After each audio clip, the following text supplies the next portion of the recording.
एकमात्र स्टेट हम रहे होंगे जिन्होंने उस दिन भारत की भाषा के लिए भी कह दिया था कि हाँ हम हिंदी पढ़ लेंगे। बाकी किसी ने नहीं कहा। भारत के तमाम राज्य, पंजाब करा था हमें पंजाबी पढ़नी है, गुजरात करा हमें गुजराती पढ़नी है, महाराष्ट्र करा हमें मराठी पढ़नी है, साउथ करा हमें अपनी पढ़नी है, नॉर्थ ईस्ट करा हमें अपनी पढ़नी है, बंगाल करा बंगाली पढ़नी है, उड़ीसा करा उड़िया पढ़नी है। ये दुर्भाग्य हमारे पक्ष में आया कि हम भारत की हिंदी स्टेट घोषित कर दिए। नई शिक्षा नीति आई और नई शिक्षा नीति के अंदर कहा गया कि भारत के तमाम बच्चे 5वीं तक अपनी मातृभाषा के अंदर पढ़ेंगे। मुझे बड़ा रोना आ रहा था कि उसमें मातृभाषा के नाम पर हमारी मातृभाषा हिंदी लिखी हुई है, हमारी नहीं है।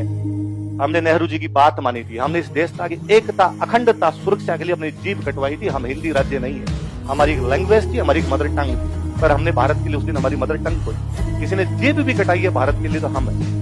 मुझे आज बड़ा प्राउड फील होता है कि मैं इधर चूरू का रहने वाला हूँ। मैं चूरू सीकर झुंझुनू के जिस किसी गांव से गुजरता हूँ, 99 के युद्ध में एकमात्र कोई ऐसा कोई गांव नहीं होगा जहां का शहीद नहीं, पूरा झुंझुनू और सीकर भरा पड़ा है। मैं कभी जोधपुर के शेरगढ़ की तरफ निकल जाता हूँ, गांव के अंदर शहीद होंगे। और ये तमाम राजस्थान की स्थिति है। हम आज भी, हमारा सिंगल आदमी कभी नहीं कहता कि हमें भारत से लगा, और 100 प्रॉब्लम होगी हमारे यहाँ पर। हमने कभी इस बात को लेकर समझौता नहीं। अच्छा, लोग कई बार और कहते हैं कि यार ये जहाँ प्रॉब्लम चलती है ना, जैसे कश्मीर में प्रॉब्लम चलती है कि वहां पे मुस्लिम मेजोरिटी है, मुस्लिम्स रहते हैं इसलिए वहां पर प्रॉब्लम हो गई, या पंजाब के अंदर चलती है तो वहां पे सिख मेजोरिटी है, थोड़े अलग धर्म के लोग रहते हैं इसलिए प्रॉब्लम हो गई। मैं कहता हूँ हमारे 4 जिले इस बाउंड्री के ऊपर आते हैं बड़े तौर पे। गंगानगर आता है, बीकानेर आता है, बाड़मेर आता है, जैसलमेर आता है। पूरी बाउंड्री मुसलमानों और सिखों से भरी पड़ी है, तो भी नहीं।